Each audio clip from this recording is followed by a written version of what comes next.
Coming up now is the recipe from my featured cookbook. I'm going to show you how to stuff ordinary red and yellow peppers and also Romano peppers, which taste sweeter. The peppers are roasted in a hot oven, 200 centigrade, 400 Fahrenheit. The total time is about half an hour. Now here you can see they're on a baking tin covered with baking paper, to which I added a few tablespoons of olive oil. And then I put them in and cooked them on one side for about 20 minutes. And then you can see I'm turning them over onto the other side for another 10 minutes. By this time, they are going to be cooked. The Romano peppers are also roasted in exactly the same way, but these are going to be peeled, and I'm going to show you later why I do this.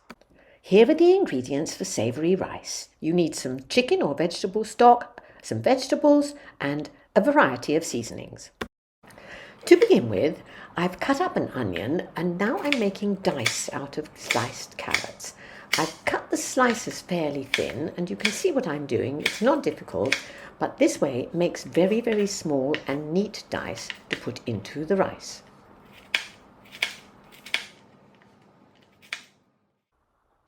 Heat a few tablespoons of oil in a non-stick pan and start to fry the onion and the carrot.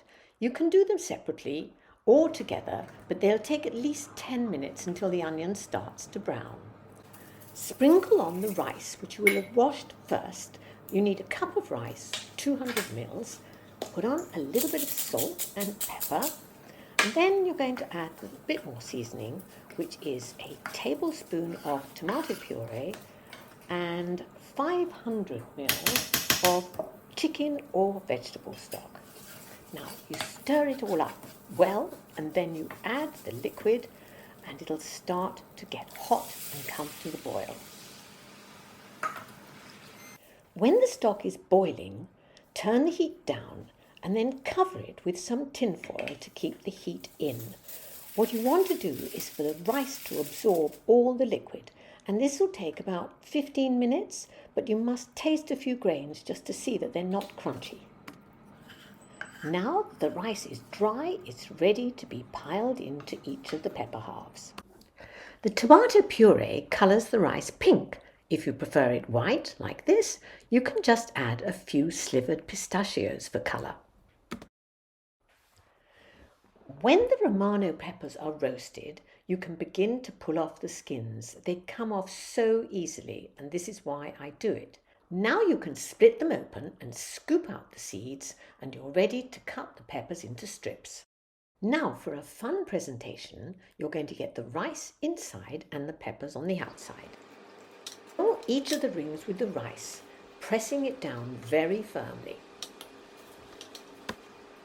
Now lift off each of the rings carefully, one at a time, and immediately press the peppers around the outside, patching up any gaps that you might find. Now with a palette knife or a cake slice, lift each one individually onto a plate. Because these pepper rings are a bit delicate, I would actually suggest that you lift each one out onto an individual plate. If you do it while it's still warm, that's fine, but if you want to reheat it, this is essential.